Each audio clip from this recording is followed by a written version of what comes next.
All right, so let's go ahead, shift gears really quick. Okay. And by really quick, I mean actually shift gears to video games. All right. So this year in video games has been fucking phenomenal. And when I got to about the first half of the year, I was like, man, I'm really slacking. I haven't played anything this year except one or two games. And I was like, okay, well, this is not going to be a year where I fucking have no movies and no video games to talk about. Because I just knew with all the stuff going on with the kids, all their activities and stuff, just Michaela has cheer on Tuesdays and Thursdays, which are the days we normally go see movies because they're inexpensive, and can't do that if she's doing cheer. And Michael started doing Taekwondo on Tuesdays. We can't do anything on Tuesdays now.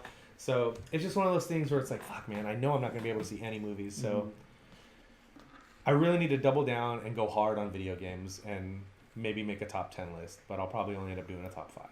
Then, so I resubscribed to GameFly because they gave me like, here's for $1 you can get a month. And I was like, okay, I'll come back for $1. But I've kept it for the last 5 months, so I'm obviously happy with that decision. But because of that, I got to play through a whole lot of games that came out this year. In light of recent events, I've got to play 2 games I didn't think I was going to play this year, which we'll talk about. And I also used Redbox for some things too, so I can optimize my video game playing time. When I'd send a game back to GameFly, that same day I would run to Redbox and I'd go rent a game and I'd play through that, and then my next game from GameFly would come. They have a cool new shipping thing to where once the post office scans it, so they know it's there, they send out your next game. I'm like, oh yeah, that's really good. I had a similar situation with that where I returned something, and I actually fucked up. I had to return it by a certain point, and I'm like, oh fuck, this is the last day that I have to send this out. And so I send it out, and then I got an email like a couple hours later being like, your refund's being processed. I'm like, oh, so they just saw that it was scanned. Awesome. And processed the refund. I'm like, that that's happened to me too. Yeah. With Amazon, I think it was. Yeah. So that happened with Google. That long preface was me just to say I went hard on video games, and if I wanted to, I could have made a top 15 list. And we talked about that. But I'm forcing myself, like I love to do, to make the hard decisions. It's a top 10 list. And I'm only going to give 1 or 2 honorable mentions. I'm going to do the honorable mentions first because I figure that'll be the best thing to do. And Mike, from his list, is eliminating anything that's a sequel or any characters that have mustaches. So no. just letting you guys know. That is not happening. All right, so honorable mention number 1, Resident Evil 7. I did not think they could make me love Resident Evil again. And the way they did it was by basically making a Silent Hill game. And that's not a knock. That's not me fucking jabbing him at all. I've been dying for a good Silent Hill game since Silent Hill 3. And there was one good game after that, and it was on the PSP, and nobody fucking played it, and it really bummed me out, so they didn't really make any more for the PSP. So Resident Evil 7 is an honorable mention. It's got some of the best jump scares as well, like Resident Evil does, as well as some of the best psychological scares where they use sound, or in some cases, the lack of sound, to really fuck with you. I beat 4 games this year. Sorry. It's okay. Just remember. Resident Evil 7 is amazing, and if you have ever had any affection whatsoever for that franchise, or if you love the Silent Hill games and you're dying for something like that, go pick up Resident Evil 7. You can get it for like $30 now, or cheaper if you look. It's completely worth it, and if you have PlayStation VR, it's apparently fucking amazing in VR. I didn't play it in VR. I've heard that too. That was like one of the first games. Rick would fucking die. He would this is not hyperbole. Rick would have a heart attack and die in the first 20 minutes. Yeah, you should. That was one of the first big games to come out in 2017. Yeah. I got it, and that's, again, I said last year when we did this, because I think last year I resolute that I'm going to play more video games. And I did. I fucking played way more video games this year. Yeah, but I played way more this year than I did the last time we did this. So never mind, I was here last year for the list. So yeah, I did do this last year. The list you were here for was the Christmas stuff. Oh, that's right. And then I was in Japan when you guys did actual, because there was a time when I was there over New Year's. Okay. And that was 2015 to 16. Yeah, so that explains that. Okay. So I'm proud of myself because I did play more games, but I didn't stick to one game enough, and that's why I don't have a list. But I don't feel like I went back on my resolution. But Resident Evil 7, from what I have played, is absolutely, like, it's so good. It's really fun. I can't, like, I love that that's sitting there waiting for me.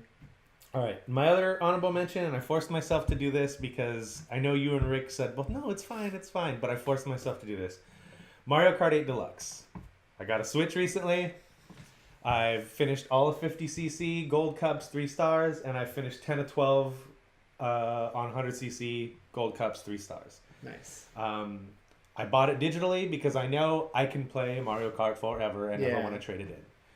So I bought that digitally. Also, I want to say the experience of buying something digitally on the Switch was a lot better than I thought it was going to be. I know people have been talking about how much Nintendo got right with the Switch, but I was still very skeptical, and it was rose-colored glasses and Nintendo finally catching up. But they really have caught up. Yeah. They have completely caught up. Even down to payment options where I paid with PayPal. I just signed in with PayPal on the Switch, and boom, it was good to go. And super smooth. It felt just as good as buying something off the PSN or Xbox Live Marketplace now. So nice. Good stuff for that. So Mario Kart 8 Deluxe, yo guys, it's fucking Mario Kart. Can we talk a little while you're on it for a second? Yeah. What was the driving? Just because I know you always talked about that you were going to get one eventually, but what made you finally pull the you pulled the trigger and bought a Switch? Was it just the extra cash, or it was just time? I had extra cash for Christmas money, and it was a time where I was like, if I don't do this now, I'm not going to be able to do it until maybe this time next year. Okay. And I want to play those games. Yeah. And I wanted to be able to talk about a couple of those games. Cool. And it would have been crazy for me to not play some of these games before the end of the year. I mean, I think this is the first time I think since we've done this podcast that all three of us have owned a Nintendo console. Yeah. It's the first time I've owned a Nintendo console since GameCube. God, yeah. It's the first time I've had a Nintendo console since GameCube. I think that's awesome. Yeah. So, good on you, Nintendo. So that's other honorable mention. It's now the fastest selling system ever in the United States. Yep. It's good they finally got some fucking units into stores. Jesus Christ. Yeah. Okay, so that's my honorable mentions. Boom. Number 10, this is probably going to piss a lot of people off because it's number 10 and not in the top 5. But again, I've only put about 12 hours, maybe 15 hours into it. And I'm already seeing the things that I know I'm not going to like later on. But Legend of Zelda Breath of the Wild, as soon as I powered it up, it felt like, I said this to you guys, it felt like going home again. And it didn't feel like it was preying on nostalgia. Yes, it's the same story they tell in every Legend of Zelda game, but they have done something completely different that they have never done. I'm not going to sit here like most people and be hyperbolic and say it's going to change video games and change open world video games. It's not, because it's doing something that open world video games have done before. It's just nice to see that somebody at Nintendo played Elder Scrolls and played Dark Souls and was like, hey, what if we put Link into this? Yeah. The only thing I will say is you didn't play enough Dark Souls, fuckers, because you can repair your weapons in Dark Souls. Just saying. I'm never at a loss for weapons. Right, they come so fast and furious. But when I get a Guardian sword, I want to roll a Guardian sword until I find one that's got better damage. Yeah. And that's what I would do in Dark Souls. I'd find a nice broadsword and I'd roll that until I found something better, because you can repair them before they break. Even if they break, it costs more to repair, but you can repair them. Mm-hmm. So you should have played more Dark Souls. Just saying. But yeah, it's like going home, man. It's like finding an old pair of shoes and putting it on and being like, oh my God, these things were so comfortable. Why did I ever stop wearing them? And it's just, yeah, they finally have pulled me back in. And I'm not saying that it's hard to do that with me, especially with a brand like Nintendo that I grew up loving and super fond of, which is why it hurts so much when they were doing so bad for the last decade. You know? Yeah. It killed me for the last 14 years that they were doing the things they were doing. Yeah. Just want another one? I'm okay.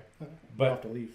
Legend of Zelda Breath of the Wild is really, really good. And it's just the small things that the concessions it makes that I feel like they made these concessions to pad out the hour count. That's what it feels like to me.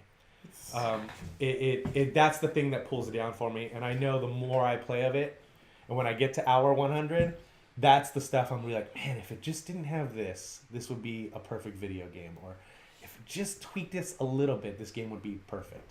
But that's my number 10, Legend of Zelda Breath of the Wild. Number 9 is Uncharted Lost Legacy. thought that would be higher. I thought so too, sir. I thought so too. But then I started fucking playing everything. As we talked about in the review that Bryce and I did a couple weeks ago, it made me care about characters I never thought I would care about. It's the first time ever in an Uncharted series where I felt threatened by the main antagonist. It's a very awesome it's a very nice story that's like, it's self-contained. That's the word I'm looking for. It's a very nice self-contained story and makes me care about two characters that I didn't think they could ever do that for.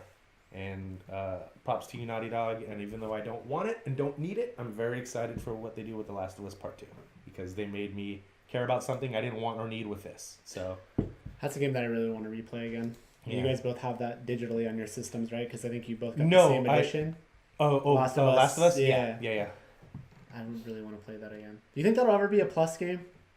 Like at this point? Maybe. They did, I think they did the DLC on PS3 as part of Plus, but maybe. I mean, I'm sure the game's dirt cheap, but like I'd really like to play that game again. You can get it real cheap digitally, I'm sure. Yeah, I know. So that's number 9. Not much to say about it. We did a review recently. Yeah. So yeah. All right. Number 8, Everybody's Golf. Another game I thought was going to be way higher on my list. But I saw credits in that game. I fucking played the shit out of that game and saw credits quick. And it's fucking amazing. And I love it. And I gotta be that guy right now that I hate when people say this shit. But now that I have a Switch, if they don't put out a Mario Golf game sometime soon, you're fucking up, Nintendo. You are fucking up. Well, we have a rumored Nintendo Direct next week. I know, and there's also been rumors about a Mario Golf game too. So, but Everybody's Golf is fantastic. If you ever played Hot Shots Golf, it's the same series. They just did what Resident Evil did, and they've consolidated the names to where it's the same in every territory now. It was fun.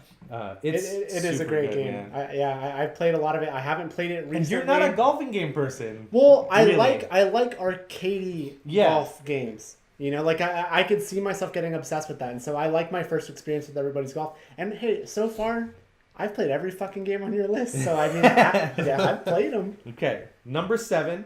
Again, I thought this was going to be higher because I had so much fun playing this with people, present company included, excluding you. Destiny 2 is number 7. Not surprised. Yeah, number 7. You're not surprised. No, because you play so many fucking games. So good.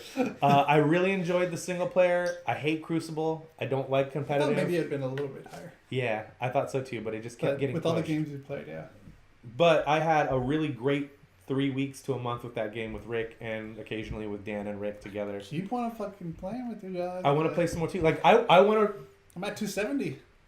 Are you? Yeah. See, that's my problem. Is I don't care about the raids. I don't care about that stuff. I had so much fun. I just like playing with people. I had so much fun with the single player. I almost want to roll a new character and go through the story mode again. I wouldn't mind doing that. But yeah, I really enjoyed that game and had a great time. I'll save it. But. Shooting each other, pretending to shoot each other, then doing the death, the death emote. So good. It's just a fun community game. And I love it. It's kind of like with Grand Theft Auto. I just love playing with other people. Yeah. I know I'd have fun playing that game with you guys, like I did with the first. Like I did with the first you would one. have more fun with this game because this is better fucking video game. I just like I don't know why I can't bring myself to buy it. Like I just. What if I bought it for you? I don't want to make you do that. Christmas. I don't want to make you do that. Mary Chrysler. I mean, sure, like that would get me to play it, but it just I don't know what it is because I thought Destiny was boring until I played it with you guys. Yeah. And so that's why I'm not so. I feel like it's a community game. That's why I'm not so gung ho about like I want to get Destiny 2. Like it's just not on my priority. Right. It's great and get it and I'll roll a new character. Yeah, I know and it'd I'll be go fun. through it with you. I know and it'll be amazing. Threesome online. Yeah. We're doing a threesome online right now. That's true. Video game threesome online.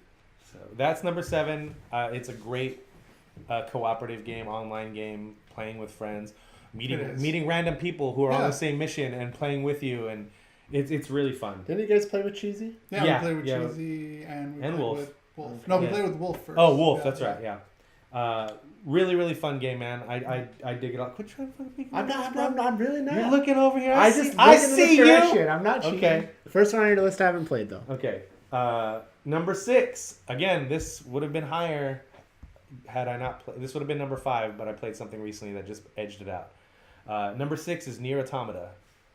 It sounds familiar. I've been curious about it's that. like the legend. It's like the old, not old style, because the Legend of Zelda is still the same thing. It's just in a different wrapper. It's like if Legend of Zelda and Metal Gear had a baby. It's about aliens and androids, and I'm hesitant to say nanomachines because it's not really about that. But it's basically Metal Gear Solid meets Legend of Zelda, and they're using their PS3 engine, so it doesn't look the greatest, but it's part of its charm. So they wrapped up, they knew this game isn't going to look what people expect, so they wrapped that into the story. Their map is intentionally bad. The map is intentionally bad because they want that to be part of the story. And the music is fucking fantastic. The combat is fun. It's a third-person action game like a Legend of Zelda, and then sometimes it's like, oh, now you're a side-scrolling beat-em-up. Oh, now you're a top-down bullet hell shooter. It is one of the most complete game experiences I've ever had, where it knocks you on your ass over and over and over again with its story. So did you that's the game that's got like all the endings and like crazy did you do the big thing, which I don't know what it is, but I know like stuff. Yes, I did. Okay. And holy shit. Okay. Like you don't know what it is? I don't know because I've kind of been curious about playing it, so I've kind of stayed away from it. But I know that. Yeah, I know. It's like if I tell you this, it'll make you want to play it even more. I don't want to know though. I already kind of want to play it, so it's okay. It's okay. So that's number 6, and yeah, it's fucking fantastic, man. I wish it was on a current engine so it would look better. Yeah. But it didn't need it. It never bothered me that it looks the way it looks. I mean, gameplay can trump graphics any day. And it's not ugly. It just you go from Destiny 2 to Nier Automata, and you're like, oh shit, right? Fuck. So that's number 6. So there's my 10 to 6. Boom, Rick. All right. Got you quick. Thanks. So should we let Rick do his? I mean, do you have a 5? Yeah. Should we let Rick chime in with his 5? So now we're gonna go, and we'll start with Rick, and Rick can go to number 5. What are you I'm watching you. What are you thinking about buying? You're looking at Resident Evil. Resident Evil. You need to play Until Dawn first. I gotta play Until Dawn. I forgot. No, you just play Resident Evil, bro. Let's do your full sit down of Until Dawn.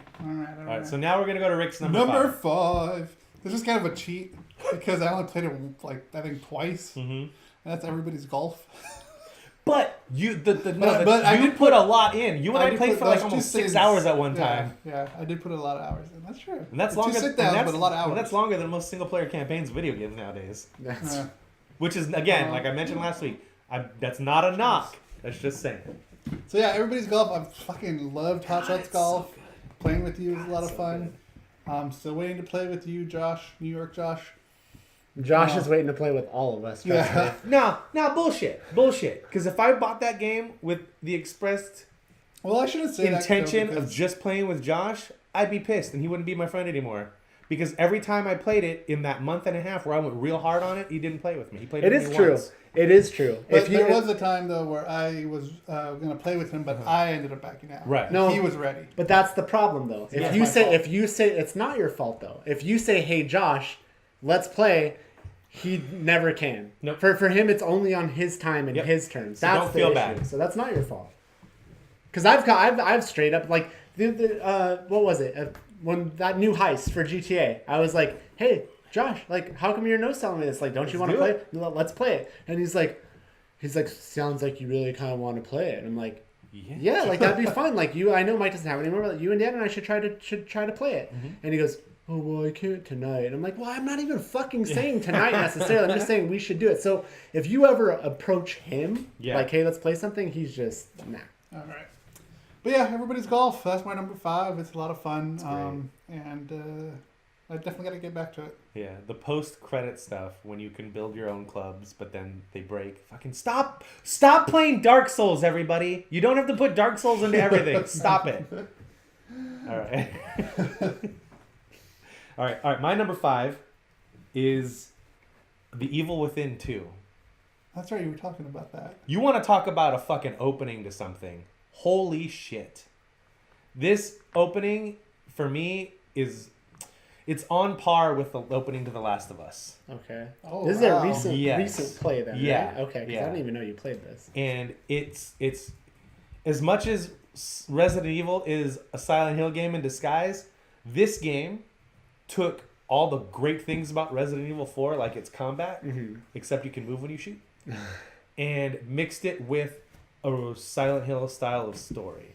To the point where it kills me. The lead character even wears a green, long, 3/4 coat to look like Harry. It's hilarious. That is funny. So it's. I want to play it. It's so good. You would love it. Yeah. You would love it.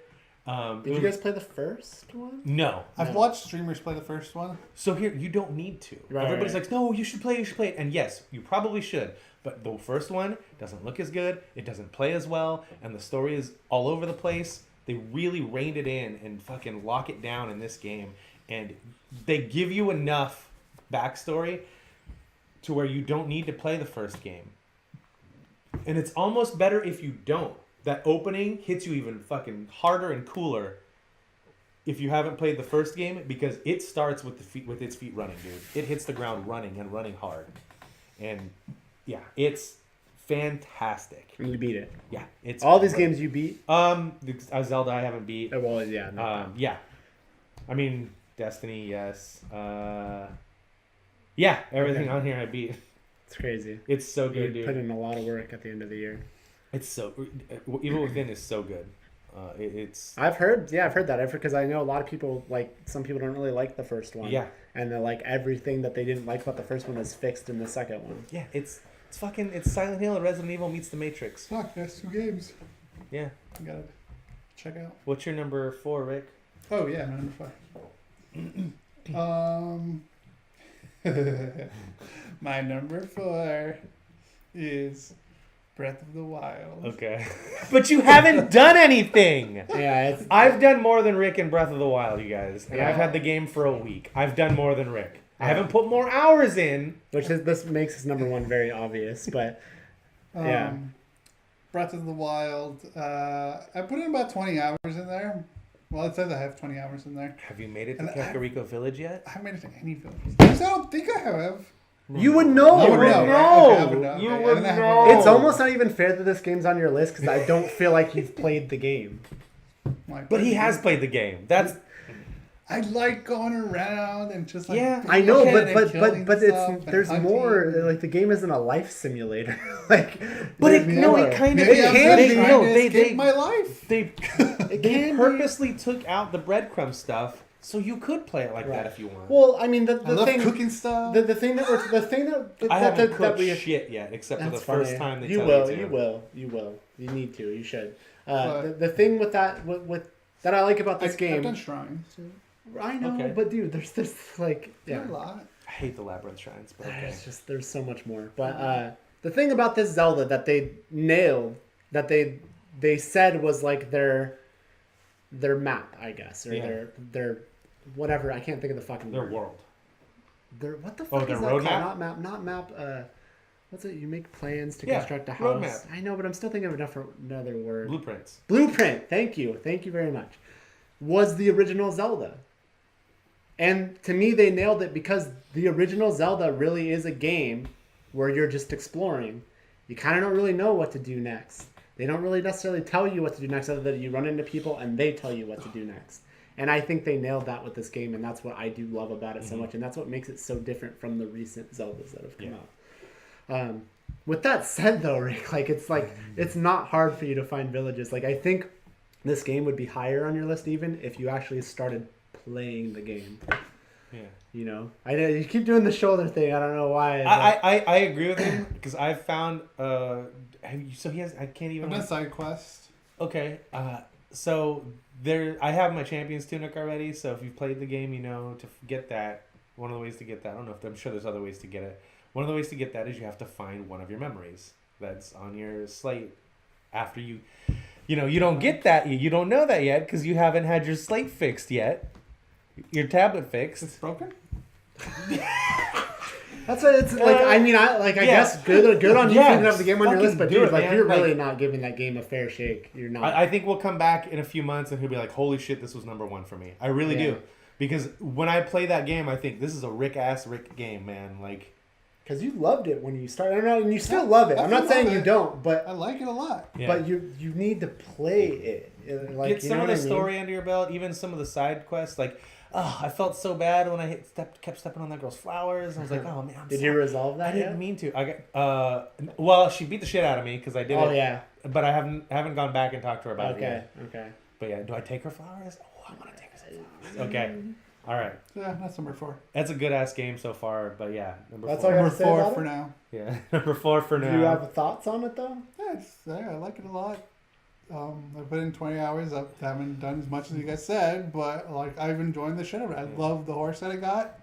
I actually thought that game would be higher on your list though. That means something else is above it. Yeah, I can name. I know 2 games that are above it for sure. I can already. Yeah, I know it's number unpredictable 1. on my game. I know. List. Yeah, I know. Well, where you put Zelda to me is a little just because I know like that was like, oh my god, I fucking love it. Like I'm playing the shit, but you've completely stopped playing it, number 1, and then you just but we all know why, and we know the reason why, and we know where that reason's going to be on this list. Oh, yeah. So I won't say it because we'll let him get there. Yeah. So yeah, it's good, man. It's good. I really It's dig good. it a lot. All right, my number 4 is Need for Speed Payback, and I was telling Rick, I was like, not surprised. if you at the beginning of the year told me what my 2 through 5 were going to be, I'd have punched you in the face and called you a liar. Maybe 3 through 5. I think I would have loved 2 as much as I love it. But yeah, I'd have been like, yeah, right. Yeah, Need for Speed's going to be in my top 5 again, sure. It hasn't been there in years, but this game... Actually, I think Need for Speed might have been in my top 5 in 2015 when the last one came out. I think it was, I really liked what they did with it. Yeah. But this game took that and made it even better.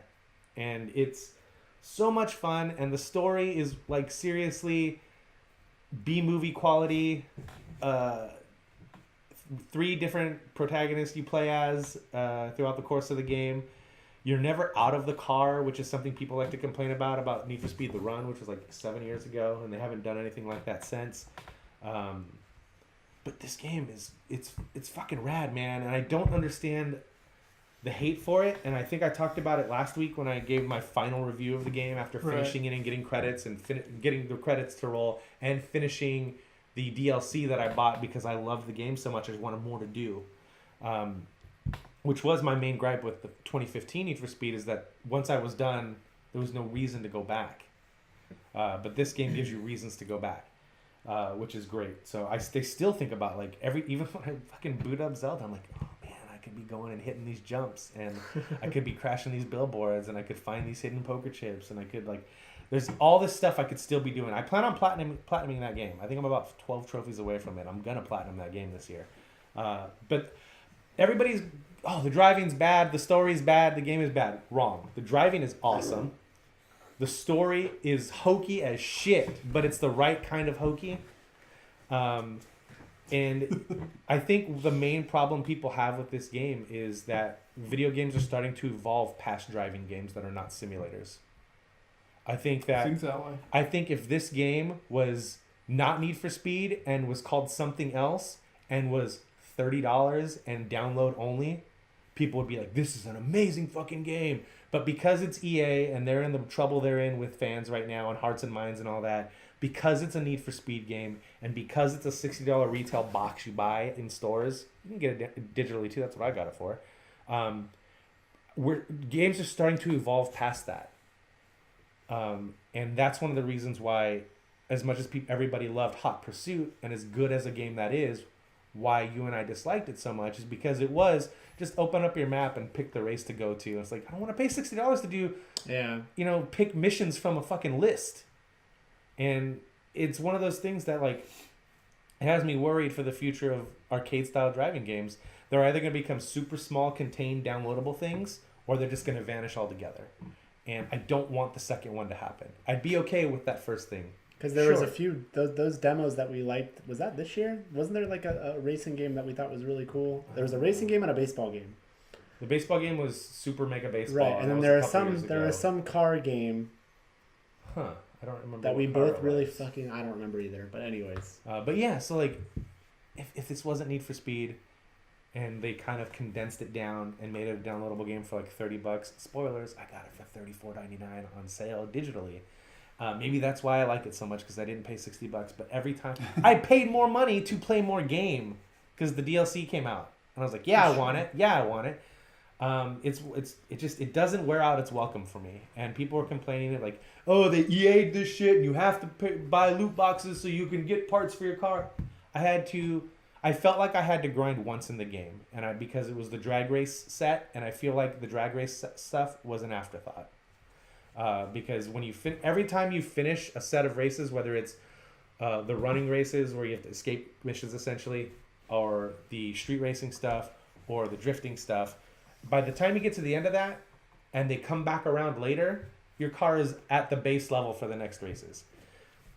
The drag racing one, it felt like at the end you got to a certain level, and then, oh shit, we got to put a second set of drag races in here way later, and you're severely underpowered because you've been driving all these other types of cars. And there was no drag race missions unless you grinded to get these car parts.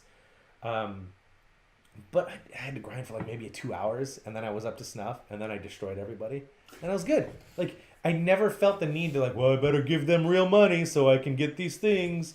Yes, that kind of stuff is in there, but it's completely optional and not necessary for the enjoyment of the game.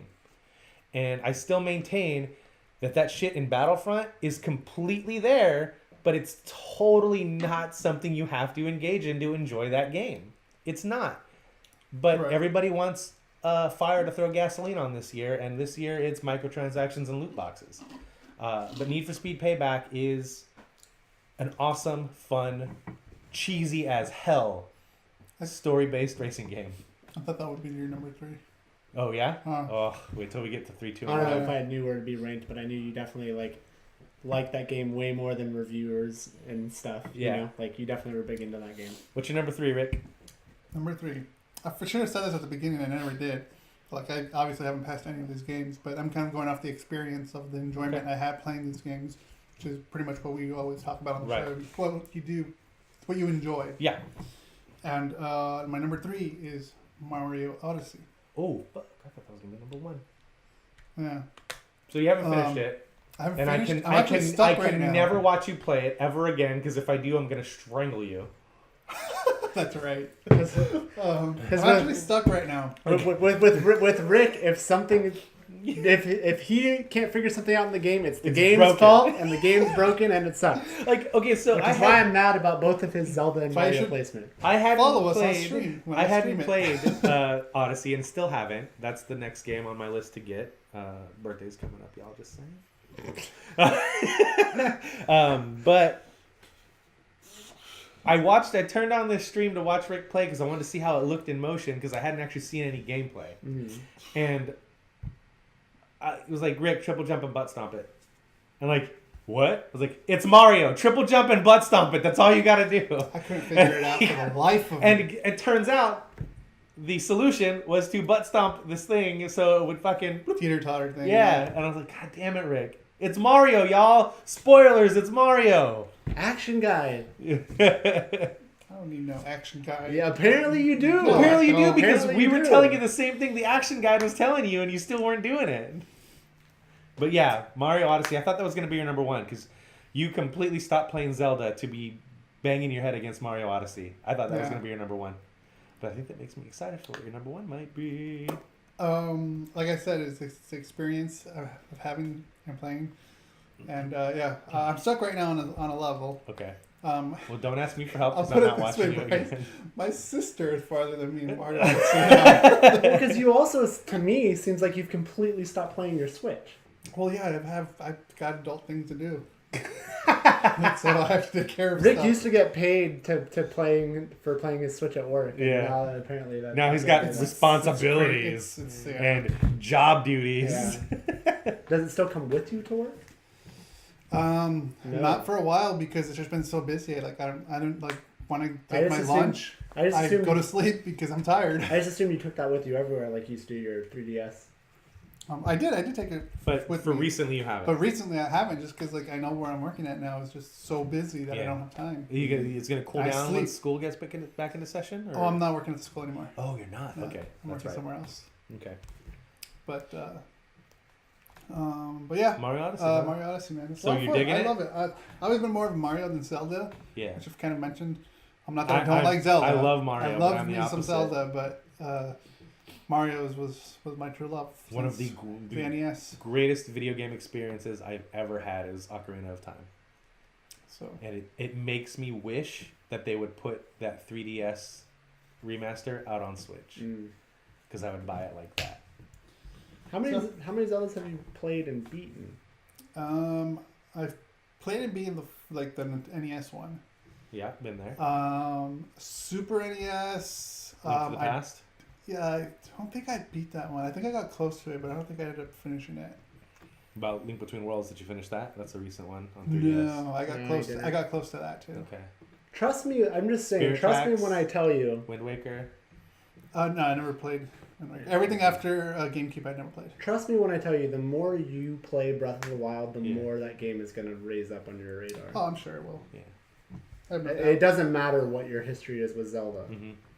But anyways, carry on. All right. But, Number 3, Mario Odyssey. Number 3, South Park: The Fractured But Whole. Holy shit, man. I'm back in the game. I've played one of your games. Holy shit, man. It's better than Stick of Truth. It's in every way. In every fucking way. All the stuff all the cameos and characters I was missing from Stick of Truth were like, we didn't forget about you guys. We're here. And I love it. And I'm not saying that Stick of Truth is bad, because Stick of Truth is an amazing game. It's so damn good. But Fractured But Whole just completely knocks it out of the park. So I'm trying to think now what they need. They've done the turn-based JRPG style, and now they've done the tactics style. Like, what's left? I get Matt and Trey. What they wanted to do originally was they basically wanted to make Skyrim, but in South Park.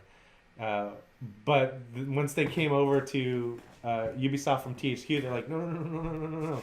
You have to bring it down a notch, guys. Yeah. Bring it down a notch, or this game is never coming out.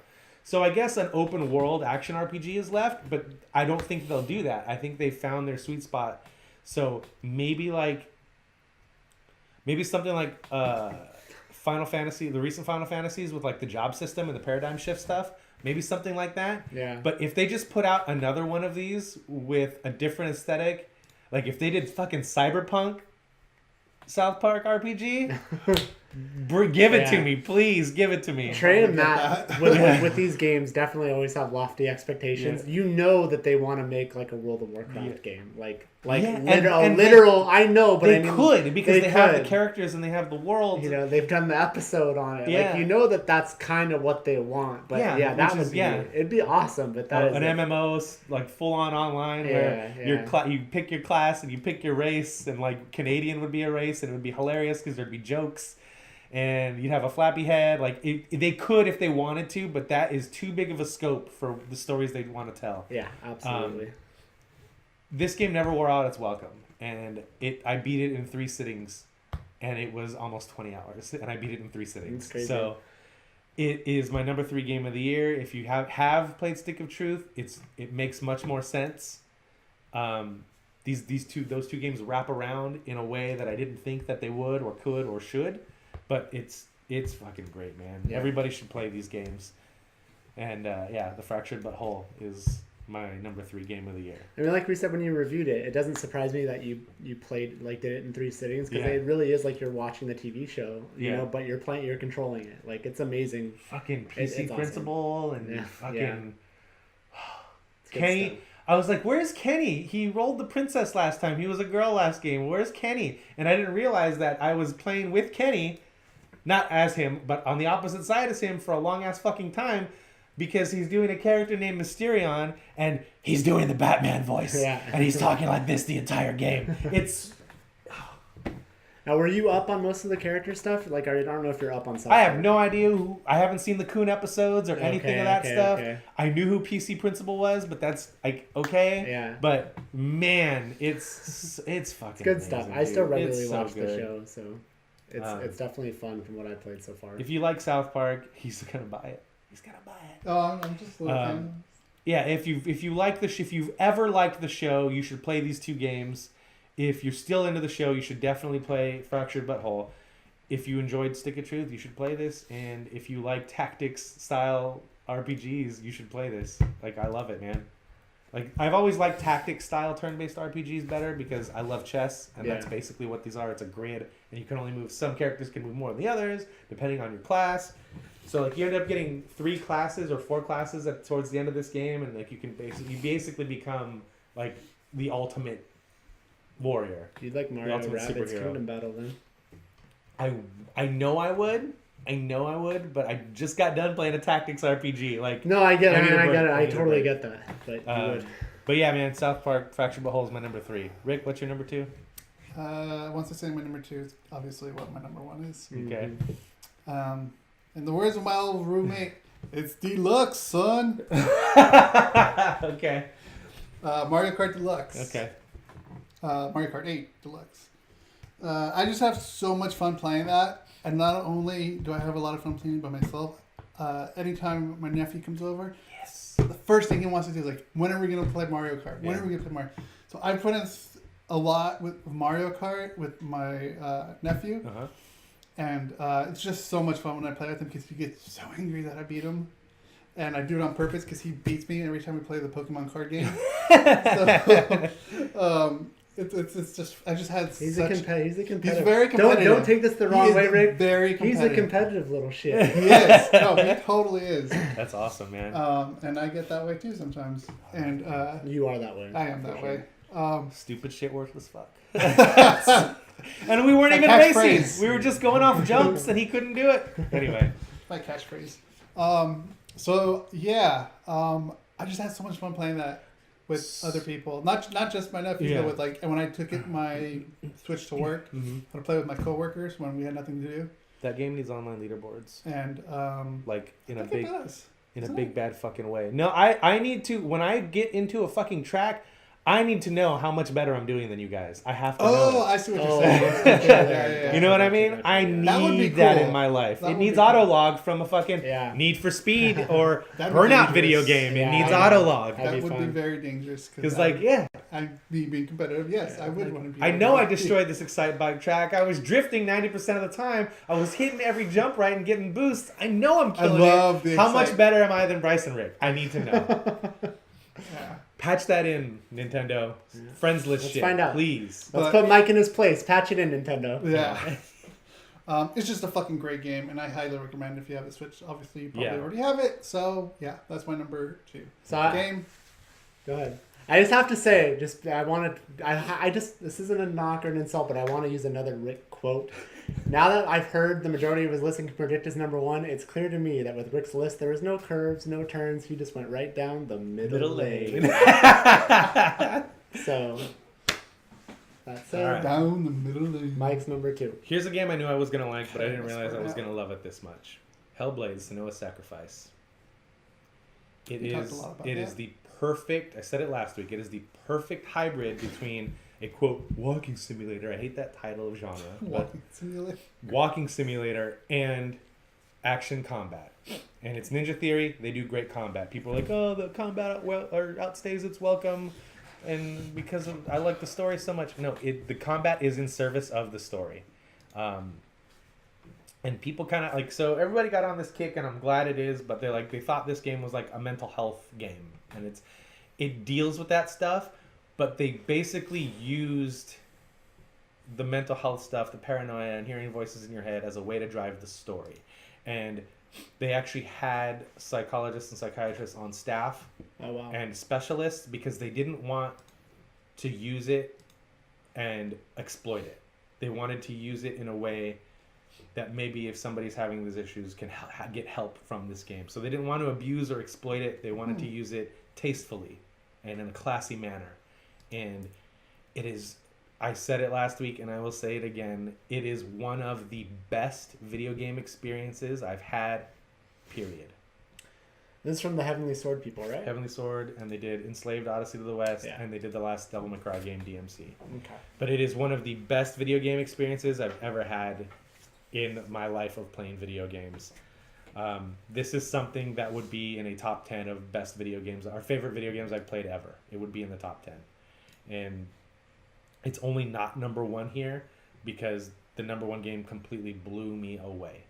But yeah, Hellblade: Senua's Sacrifice. I'm not going to say anything about the story or anything about the content other than when you play it, put your fucking headphones on and throw that virtual surround sound on your PlayStation headset. Yeah. And it is so good and moody, and you really immerse yourself in that world. And it's fantastic. Has Ben played it? Because I remember he was real big on Heavenly Sword too. He hasn't played it. Okay. He hasn't played Enslaved or the Devil May Cry remake either. Okay. So I think I'm just like zoned out a little bit, but I think I'm totally at a loss of what your number one is. no. But maybe I should know. No, you should. You should know. You should know. You're just not thinking. I'm not thinking. So go ahead, Rick. What's your number one? My number one Yeah. is. I was gonna say something else, but it's Destiny 2. So much fun had. So good. It's better than the first one. Yep. In every single way. The story is so good. Mm-hmm. In my opinion, I love the story. I love the characters, which is what they improved on this. I would say this episode on this game. Yeah. And there's a lot you can do, and I like what they added. I don't know if you played during Christmas at all. Oh shit! No, I didn't. They added snow pits. Okay. So you actually go up, pick up a snowball, and like throw it at people. They did that. I think they did that in Destiny 1 also, and I just never played that. Yeah. Man, they fucking did that shit in RuneScape too. I remember Brian and I. That was the hotness. Like, oh, what's the Christmas thing? We just went on RuneScape and fucking threw snowballs at people. I got into snowball fights with people Nice. just because we were just at the tower, everyone throwing snowballs at each other. It's fun. I bet the farm looks fucking amazing with that snow. Ooh, I didn't go to the farm with that. Okay. I'd have to do that. It's gone now. The snow. I don't know. It was there a few days ago. Uh-huh. The last time I played, which was after Christmas. So it could still be there. I don't know, but it's a lot of fun. It's definitely a lot of fun. I don't know what else I can say about it other than, what I love about the game is playing with people. I play by myself, yes, but I love playing with other people. You guys, hopefully, Bryce. You're gonna play more with me. Don't worry about it. I know I'll play more with you, but Bryce, jump in with us, man. You gotta jump in with us. When we do strikes the last time we played with Destiny 1, we do the strikes. It's so much fun, communicating to each other, left to right, and whatever. And here's the thing: every planet you go to now is a hub world and not just the start of a mission. Yeah. Okay. And they have fallen that are there just for you to you need some stats. Here's some shit going on in this corner. Go kill him. Yeah. Here's some. If you're close to level it up, you can just go do a random public event, not even a public event. Just you dropped in. There's some things to shoot and kill. Shoot it on your way to get your mission, and then from your mission, shoot these things on the way to doing the goals for your mission. They have made it a more complete experience in every way possible. Yeah. The trailer that I remember seeing for it, there was a lot of comedy in that trailer. Is that present in the game? It's that one character, and then later on when you talk to the AI stuff, that shit's really funny too. Okay. It's like Portal funny. It's that funny. Yeah. It's good in spots. There's a lot of end of the world apocalyptic shit, but they cut it with really good humor and really well written humor, and great interactions between Nolan North as the ghost and other characters in the world.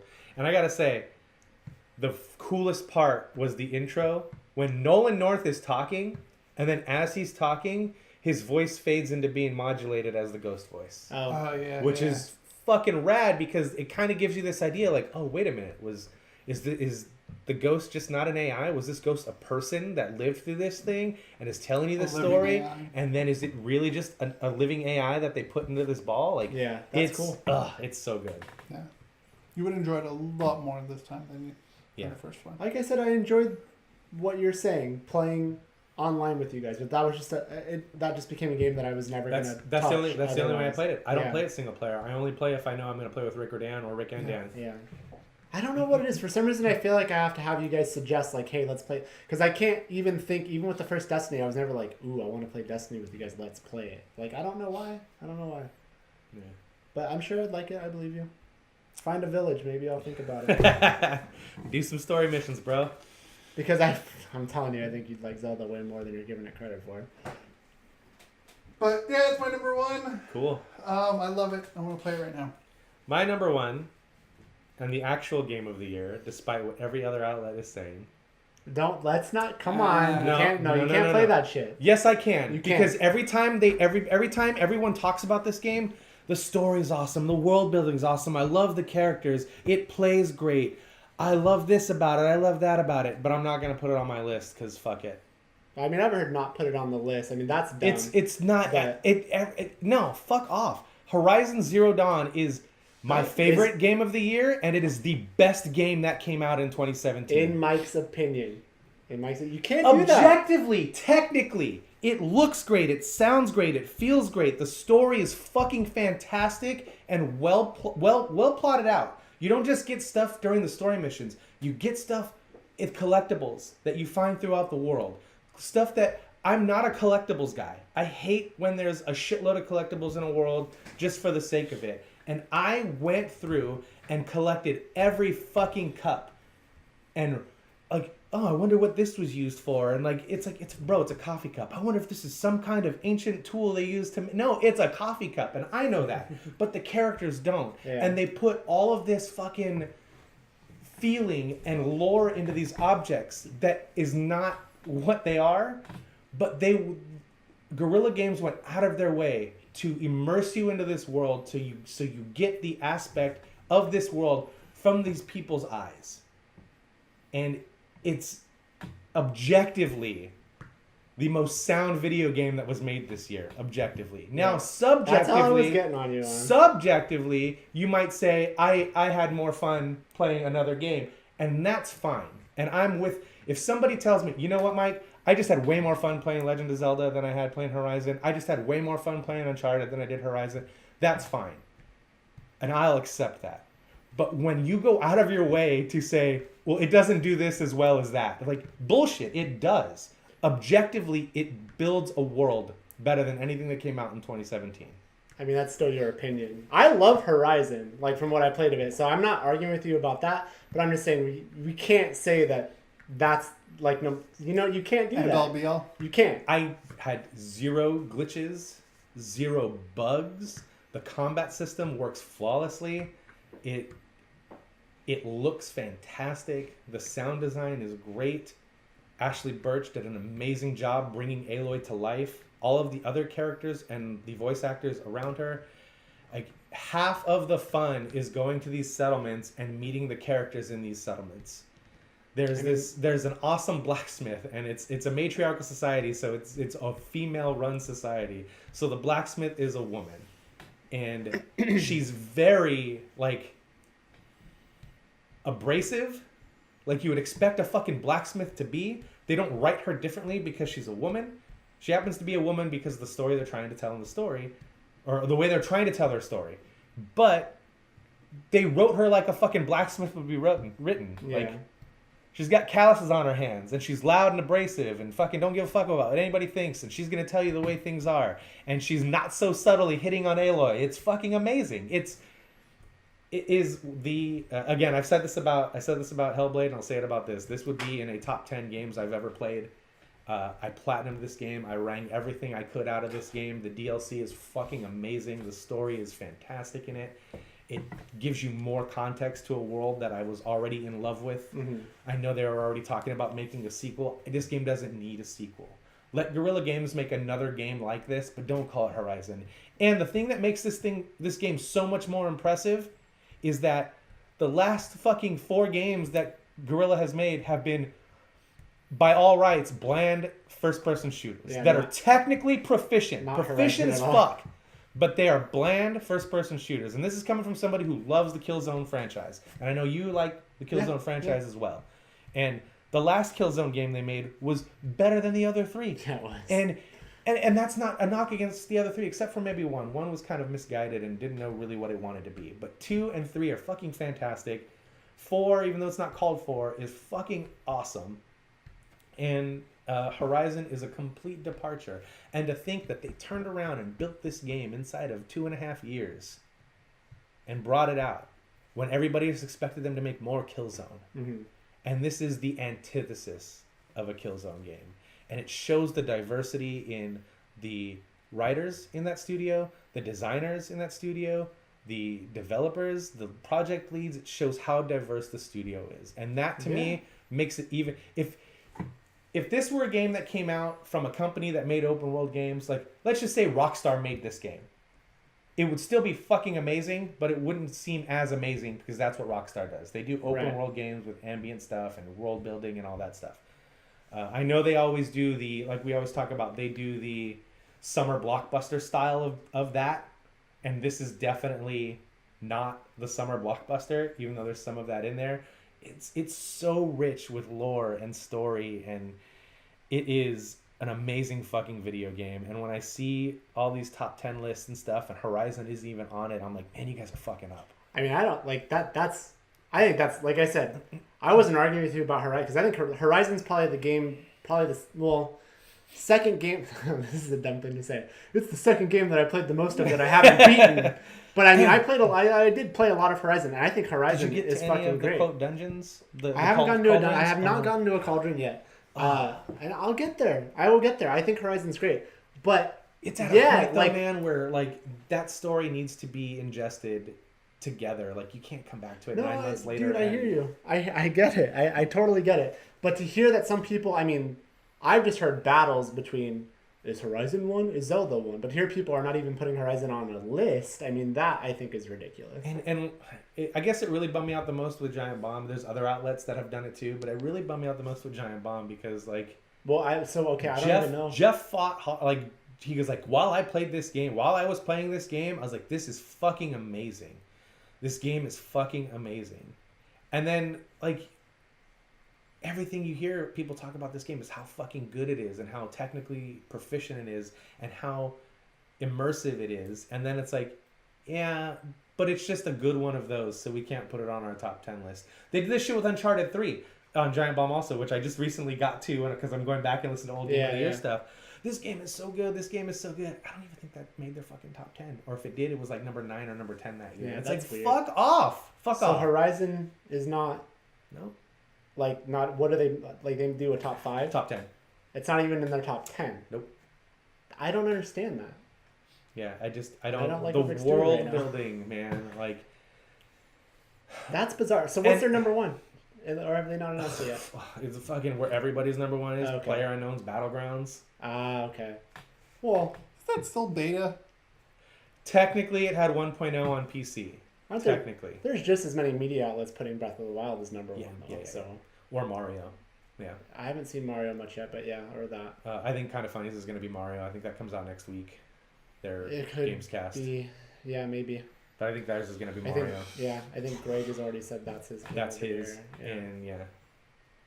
And but he... That's man, like I do think that is a crime with Horizon. Like, if anything, I thought the battle was going to be, what is it, Zelda or is it Horizon 1 or 2? Not for Horizon to not make a list. And hold on, to your point, you know, like, I think another reason why Breath of the Wild gets put up there so high is a lot like what you said about Guerrilla Games. People weren't expecting that game out of Guerrilla Games. People weren't expecting what Breath of the Wild is out of Nintendo. Zelda. You know what I mean? Right. And so I think you can make that same argument. My only gripe with that is that, and this isn't even a gripe or a knock on Zelda or like me trying to put Horizon higher, but here's the reality of it.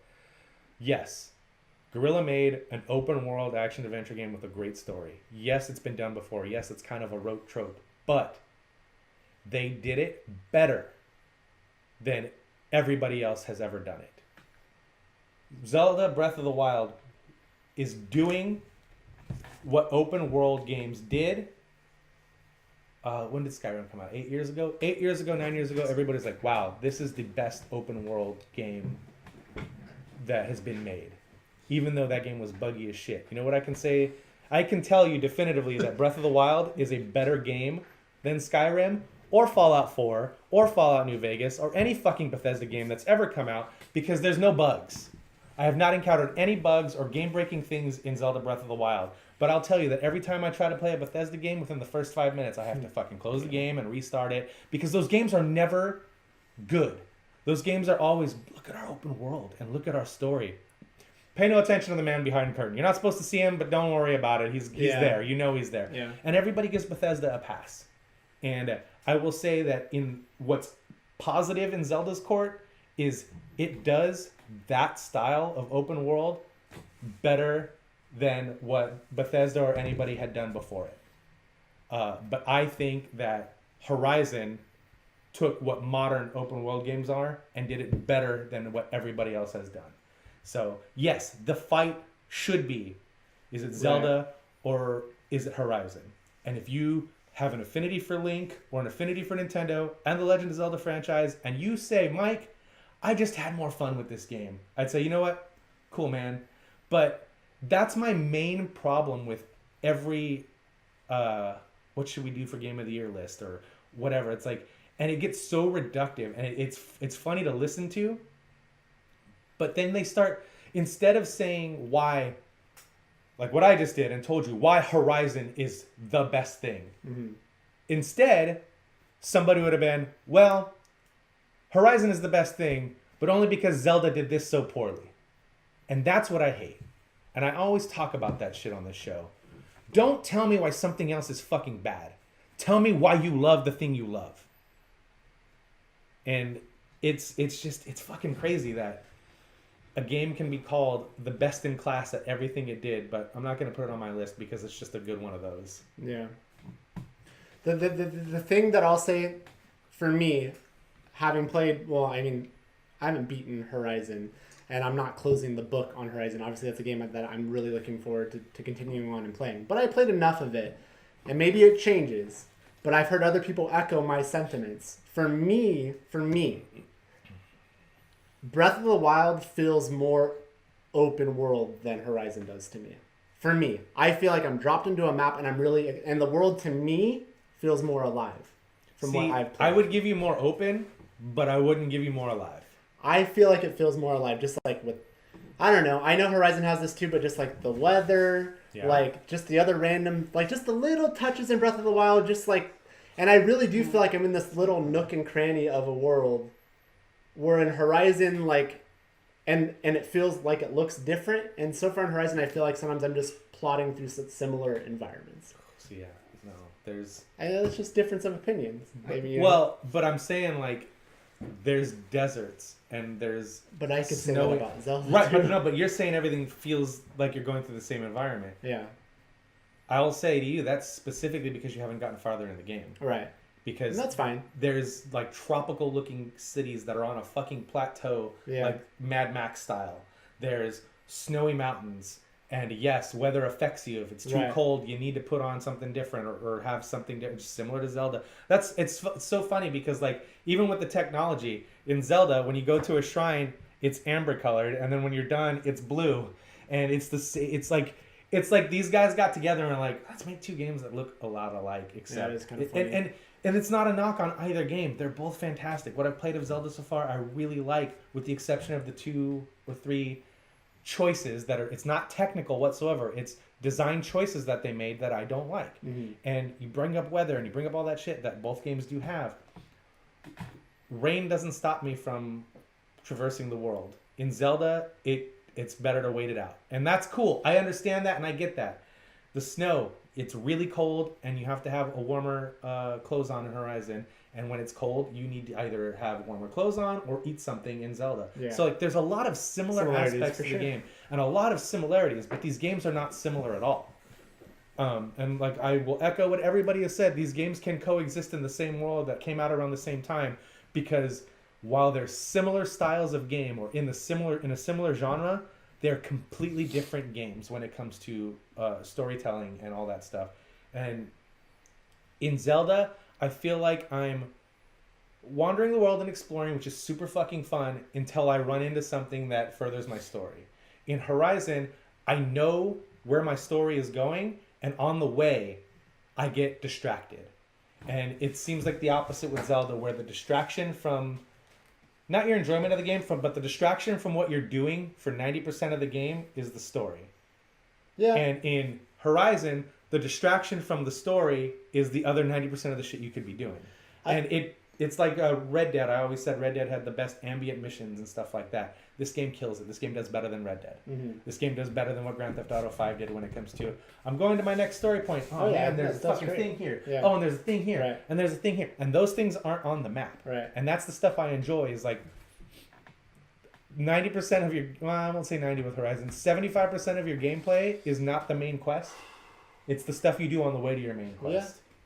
Yeah. And I feel like if Zelda would have done something similar to where it's like, here's your main quest line, and they kind of do, but it's like, oh, maybe, I don't know, go check out that city. I don't know, you got to kill these divine beasts. Right. And at least, so I got to that point where they tell me about the 4 divine beasts, and I was like, please, at least just tell me where they are.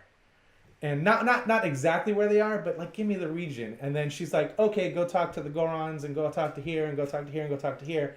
And they'll tell you about the divine beast. They're not going to tell you where they are. It's what I gather. Right. They're going to tell you about the divine beast and give you some information that you can use to puzzle out where I need to go and how I need to beat these things. And that's fucking awesome.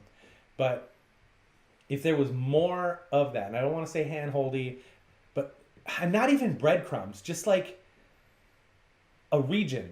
There's something over here for you to go check out. I don't want to know what it is.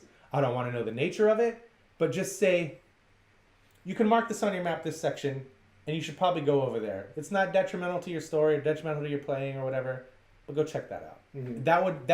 That little bit of guidance, just that tiny bit, and that is like the smallest. Right. Because I don't want something to give me like a GPS on how to get there and which way to go. Because I turn that shit off in Horizon.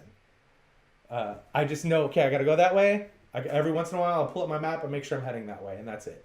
And I just wish that they would went that extra 10% with Zelda so far.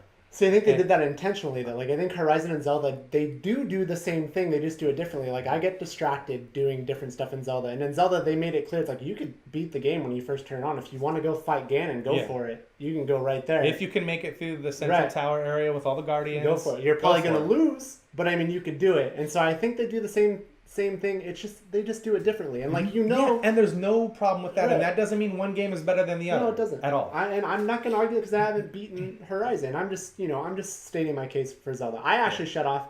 I didn't mention this to you, but I shut off my scanner in the shrine thing. Yeah, I don't because I just kind of.